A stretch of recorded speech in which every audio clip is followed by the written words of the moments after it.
The lunar module is in the process of landing. Previously, the computer-guided landing system almost maneuvered it into a field of rocks.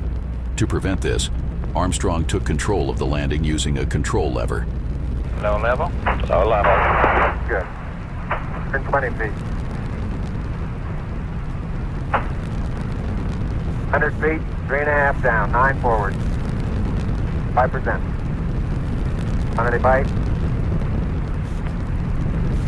Okay, 75 feet. Starts looking good, down a half. 6 forward. 60 seconds. 60 seconds. Lights on. 6. Down 2.5. Forward. Forward. That's 40 feet down 2.5. Picking up some dust. 30 feet, 2.5 down. Straight shadow. Stand by for 30. 4 forward. 4 forward. Drifting to the right a little. 30. 30 seconds. Down a half. 30 seconds. Forward. Good. Okay.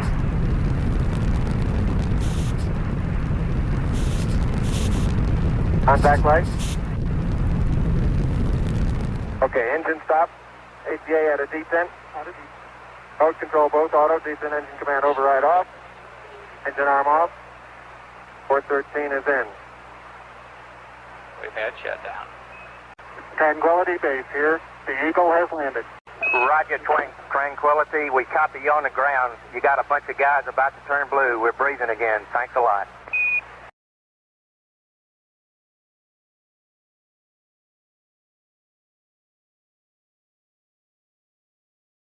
Armstrong is the first to leave the lunar module. Okay, Neil, we can see you coming down the ladder now. Neil, we can see you coming.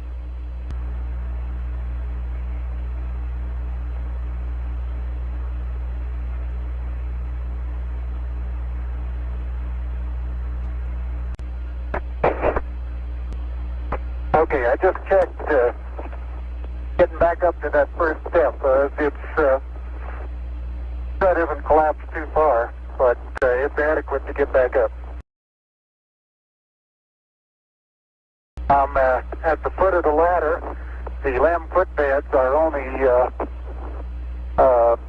depressed in the surface about 1 or 2 inches. On July 21st, 1969, at 2:56 Coordinated Universal Time, UTC, Neil Armstrong becomes the first human to set foot on the lunar surface.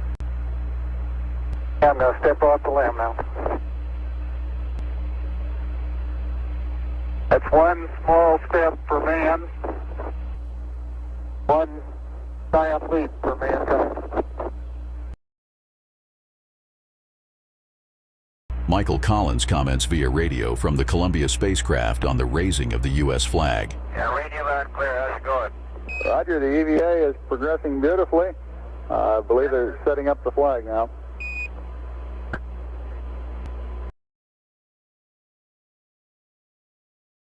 The American president, Richard Nixon, also speaks from the White House congratulating the astronauts. Hello, Neil and Buzz. I'm talking to you by telephone from the Oval Room at the White House. And this certainly has to be the most historic telephone call ever made. I just can't tell you how proud we all are of what you... For every American, this has to be the proudest day of our lives. And for people all over the world. Now, the scientific equipment complex is being set up. It essentially consists of a laser reflector for precise distance measurement between Earth and the Moon, and a seismometer for measuring moonquakes and the internal structure. Houston, the passive seismometer has been deployed manually. Roger.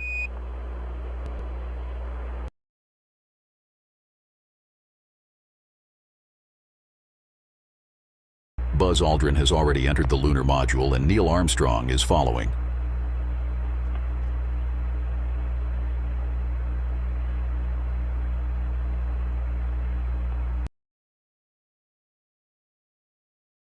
Okay, the hatch is closed and latched. And verified secure. Okay. After a longer break, the stay on the lunar surface concludes after approximately 21 hours in total. The two astronauts check the systems and prepare for the return to the command service module in lunar orbit, where Michael Collins is already waiting for them. The ascent stage liftoff is a highly critical moment, where the detachment of the hold-down bolts must occur in precise synchrony with the ignition of the engine. Any discrepancies during this process could result in the astronaut's certain death. 9, 8, 7, 6, 5, port stage, engine arm ascent, proceed.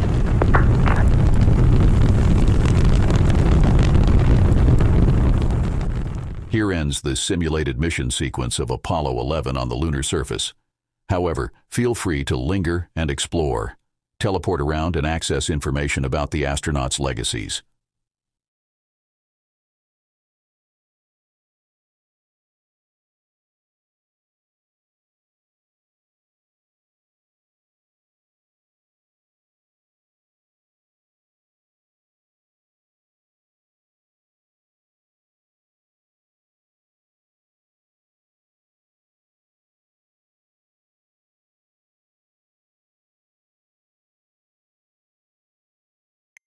Just before the ascent, the astronauts deposited some memorial items on the lunar surface. In a small bag next to the ladder of the lunar module, there are two medals from cosmonauts Gagarin and Komarov, a small blue silicone disc, a golden olive branch, and an Apollo 1 patch. Attached to a rung of the ladder is a plaque with an engraved message of peace.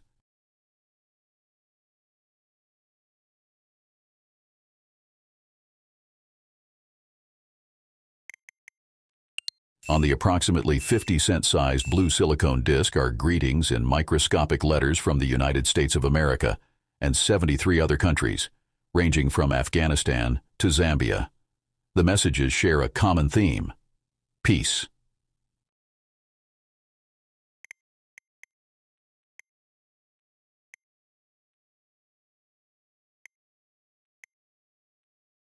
The TV broadcast of the first moon landing was a monumental media event, watched by approximately 600 million people worldwide. About half of all television stations were involved in the broadcast. A special black-and-white TV camera was developed. It transmitted Neil Armstrong's historic first step on the moon, and was then placed approximately 10 meters away from the lunar module on a tripod to film further activities. The TV camera remained on the moon.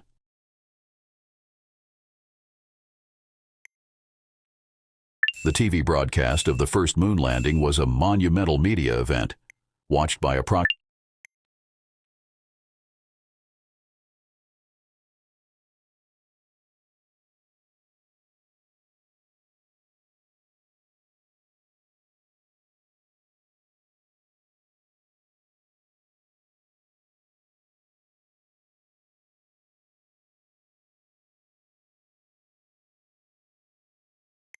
The solar wind composition experiment is a Swiss experiment in which particles of the solar wind are captured in a foil-coated sail.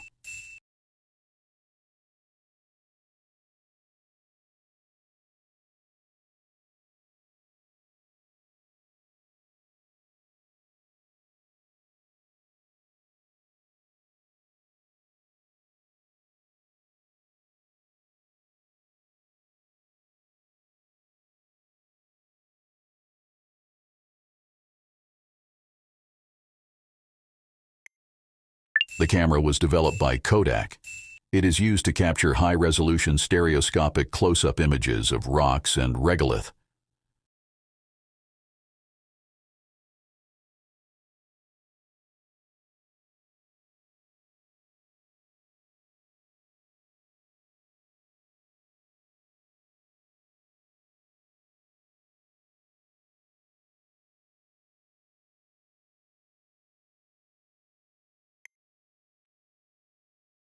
The reflector allows precise distance measurements between the Moon and Earth to be conducted through laser pulses and their travel time.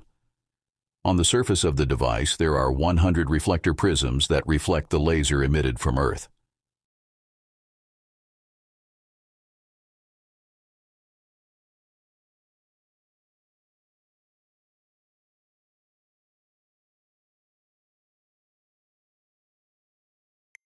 The passive seismic experiment is conducted with a seismometer to detect moonquakes. The device provides insights into the internal structure of the moon. It is equipped with its own power supply through solar cells and transmits the collected data to Earth via radio. The device operated on the moon for 21 days.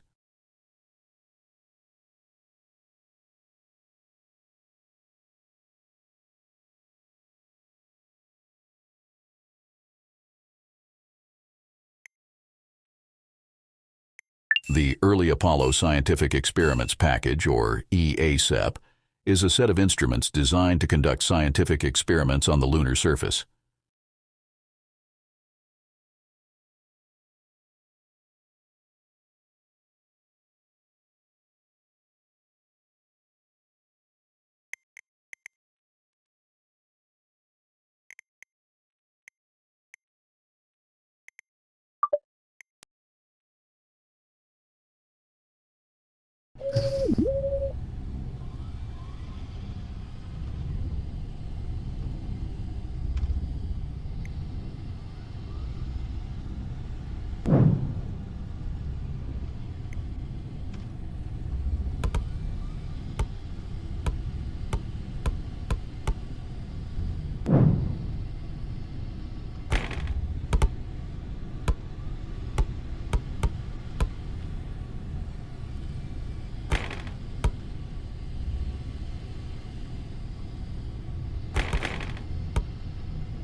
Welcome to the royal sleeping chamber of Falkenstein Castle.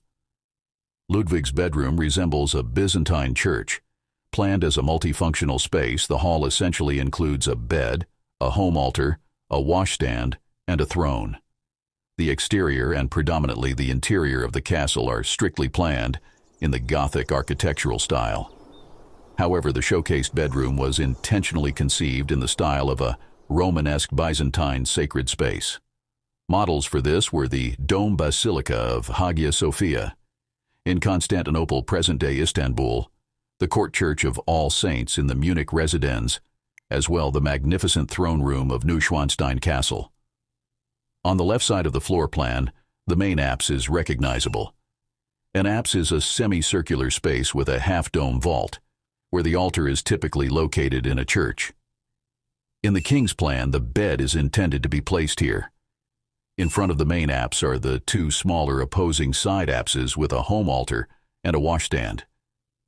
In the large central square main room, a throne is supposed to be positioned on one side wall. The throne plays a lower role in Ludwig's plan. Above, in the dome, a starry sky can be seen, symbolizing a spiritual connection to the realm of God. The star dome serves as a metaphor for an imaginary ascension to heaven.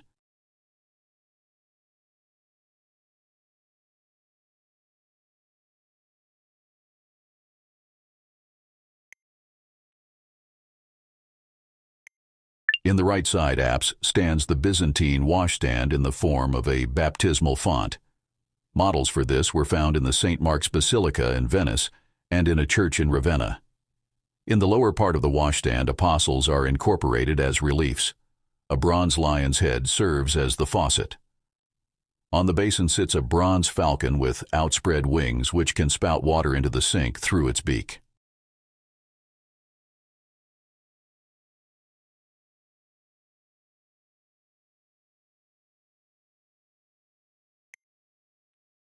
In the left side apse, there is the home altar, a replica of a Romanesque Byzantine altar from a Belgian church dating back to the 12th century.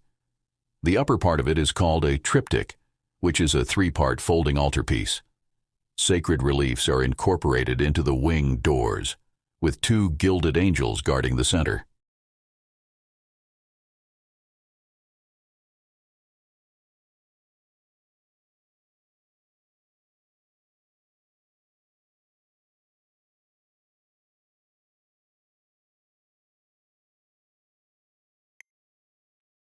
Above the throne in the right arch, love couples from medieval literature are depicted. Here you can see Tannhäuser and Venus, Siegfried with Brünnhilde, and Tristan and Isolde. The mural featuring these couples, who are also protagonists in Wagner's operas, explores the theme of overcoming death through the power of love.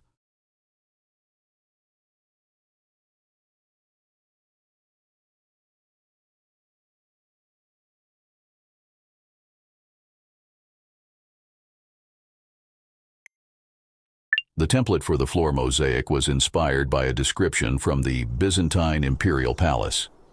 In the center of the floor, a cartwheeling peacock, one of Ludwig's favorite animals, proudly displays itself. Around the peacock, 4 eagles with outspread wings are depicted.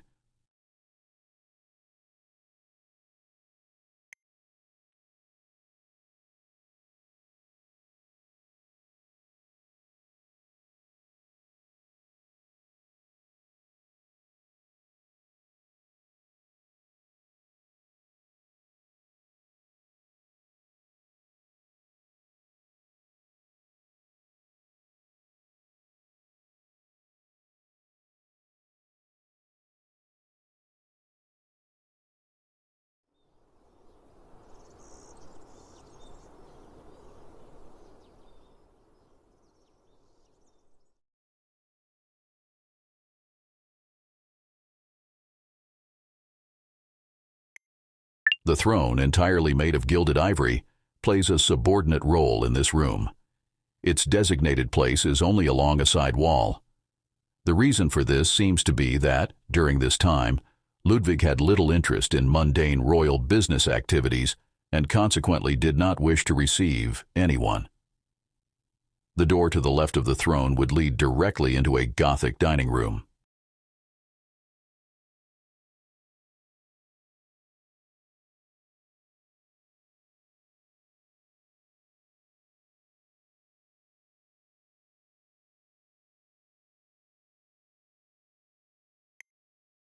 In the apse vault, in the upper area of the main apse, you see a depiction of the Virgin Mary with the infant Jesus sitting on her lap. Jesus' hand is raised in blessing. The inspiration for this motif was drawn from the Hagia Sophia and the Court Church of All Saints in Munich. The Madonna representation is flanked by 4 praying angels. Below the motif is the bed. Given that in sacred architectures an altar is usually placed there, and in royal chambers, a throne is customary. This late 19th century design introduces an absurdity. However, Ludwig insisted on placing the bed in that location to fully embody the model of an absolute ruler who, immediately upon waking, engages in sacred prayer before proceeding to the throne to attend to his worldly duties. The bed in the main apse is intended to be the focal point of the spatial composition. Above the bed box, a canopy is supported by columns, and on the dome roof of the bed canopy, there is a crown made of gilded bronze adorned with gemstones.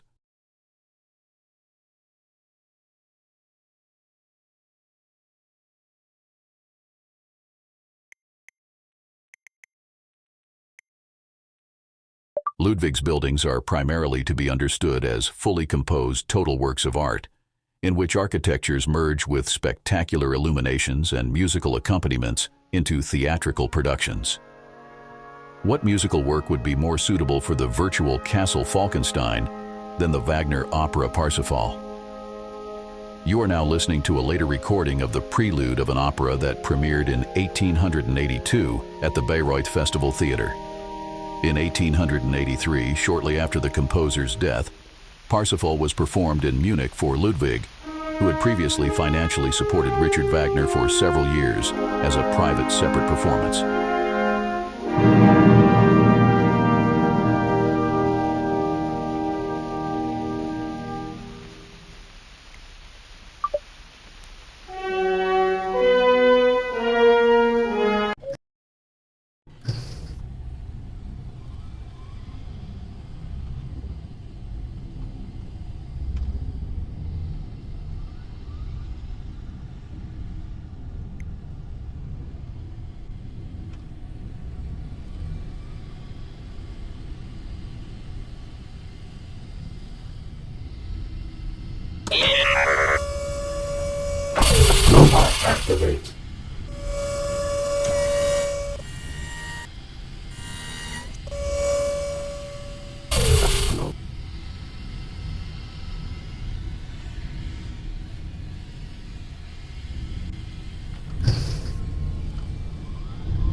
Thank you.